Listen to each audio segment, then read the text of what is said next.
Good evening, beloved friend. Before you close your eyes tonight, I want you to hear something your heart has needed for a long time. God is restoring what you thought was lost. Maybe you've cried over it. Maybe you've told yourself it's too late. The relationship that fell apart, the dream that died, the peace that slipped away. But I want you to know, heaven never declared the chapter closed. What you thought was over, God is only beginning to rebuild. Amen. Sometimes the hardest thing to believe is that restoration is still possible after the wreckage. When everything feels broken, when you've run out of strength, when your faith feels like it's barely breathing, that's exactly when God starts his greatest work. He is the God who brings beauty out of ashes, who turns mourning into dancing, who replaces tears with songs of joy. Right now, in the places you can't see, God is moving, mending, and making things new. You may not feel it yet, but restoration doesn't always shout. Sometimes it begins with a whisper, a quiet stirring of hope that says, you will not end in loss. So tonight I invite you to rest your heart not in what you've lost, but in the one who knows how to bring it back. The God who restores time, peace, and purpose is still writing your story. Stay with me, because in the next few moments, we'll open God's word together and see that what was broken is not beyond repair, and what was lost is not gone forever. Let's turn to the Word of God tonight.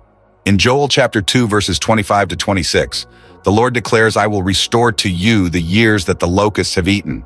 You shall eat in plenty and be satisfied, and praise the name of the Lord your God who has dealt wondrously with you. Think about that for a moment. I will restore to you the years. Not the days, not the moments, but the years that were lost. God isn't just promising to replace what was taken, he's promising to redeem time itself. Maybe you've said it's too late. I've wasted too many years in fear and regret and brokenness.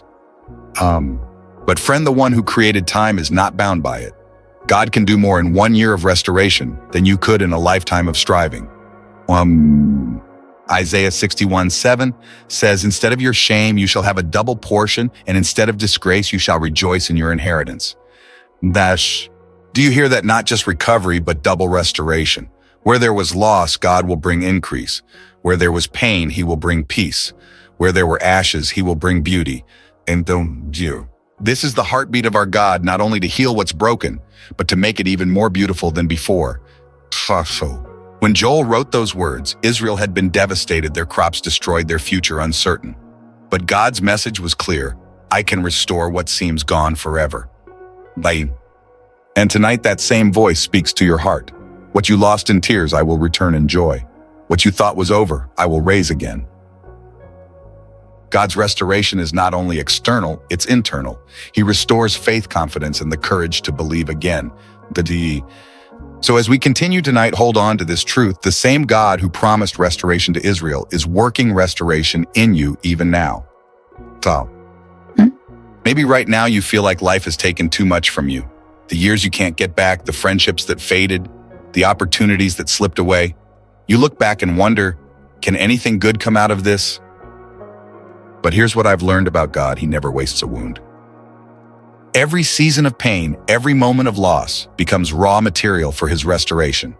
The same God who turned Joseph's betrayal into promotion, who turned Job's ashes into abundance, is the same God writing your story today. Sometimes restoration doesn't look like getting back what you lost. It looks like becoming stronger than before. It looks like a new version of you who knows peace in the middle of storms, who trusts even when you can't trace God's plan. Yes, you might have lost something valuable, but you didn't lose your destiny. You didn't lose God's hand on your life, because what he restores is always greater than what was taken. Think about it. Joseph lost his home, his family, his freedom. Yet every step of his journey, the betrayal, the prison, the years of silence, were all preparing him for the palace. What looked like loss was actually positioning. And maybe that's you tonight. Maybe you're in a Joseph season, a place that feels hidden, painful, confusing. But don't mistake silence for absence. God is preparing you for something greater than you imagined. You see, when God restores, he doesn't just repair, he renews. He doesn't return things as they were, he transforms them. He doesn't rewind time, he redeems it. So maybe that closed door wasn't punishment, it was protection. Maybe that delay wasn't denial, it was direction. Sometimes God allows certain things to fall apart so he can rebuild them on a foundation that will never crumble again. Sometimes he removes what you thought you needed so he can make room for what he knows you deserve. And when it happens, when restoration comes, it will not just return what you lost, it will reveal who you've become through it. Restoration is not about replacing what's gone, it's about revealing God's faithfulness in what remains. Saint Plothin. Maybe right now you don't see how it could happen. You're tired. You're praying the same prayer again and again. You're wondering if heaven even hears you anymore.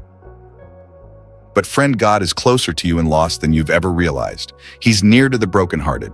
He collects every tear. He turns even your heartbreak into holy ground. And if you listen quietly tonight, you might hear him whisper, "I'm not finished with you yet. I'm rebuilding what you thought was ruined. I'm restoring what you thought was lost." Hold on, beloved. The same God who raised Jesus from the grave is more than able to raise joy, peace, and purpose within you again. So keep walking, keep believing, because restoration isn't coming, it's already begun.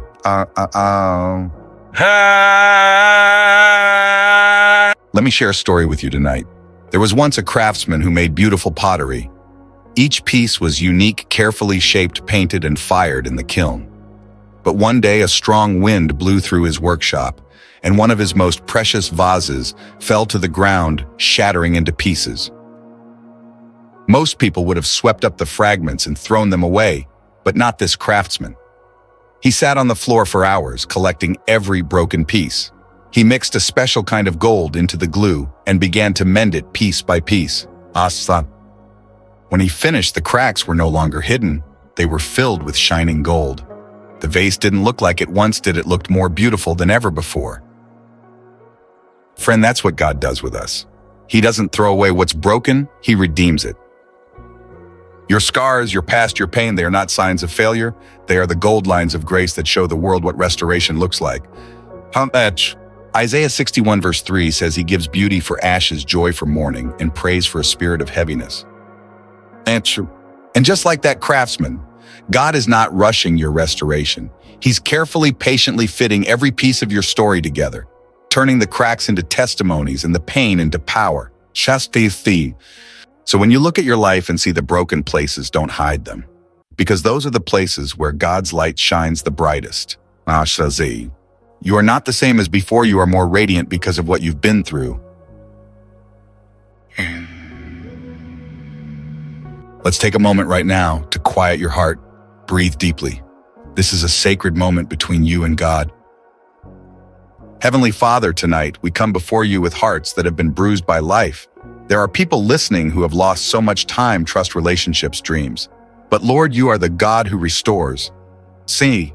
You see every tear that fell when no one was watching. You hear every whisper of prayer spoken in the dark. And you are faithful to bring beauty out of brokenness. So tonight, Lord, we release every loss into your hands, every regret, every missed opportunity, every wound that still aches. We believe that you are restoring what the enemy tried to destroy. You are making new what was once forgotten. Father, breathe new life into every weary heart. Heal what's been hurting for too long. Rebuild what's been torn apart. And remind us that nothing, absolutely nothing, is beyond your power to redeem. So, Lord, for those who feel like too much time has passed, remind them that you are the author of time itself. You can restore years, not just moments. You can resurrect hope from ashes. You can give joy where sorrow once lived. Teach us to trust your timing even when we don't understand the process. Teach us to rest, to wait, to believe, because your restoration is always worth the wait.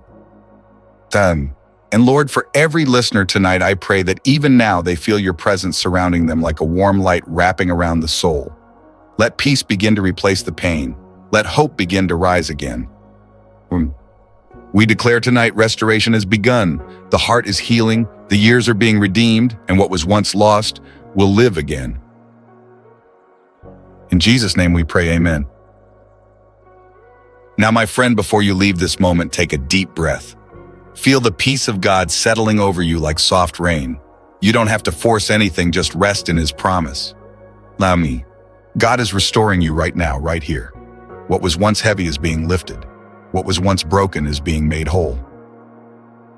If this message has spoken to your heart tonight, type Amen in the comments below. Like this video to spread God's peace to others. And don't forget to subscribe for more daily messages of hope and faith. May the Lord bless you and keep you. May His face shine upon you and give you peace. And may you wake tomorrow knowing God is restoring what you thought was lost. Good night, beloved. Rest in His love. Tomorrow begins a new chapter of grace.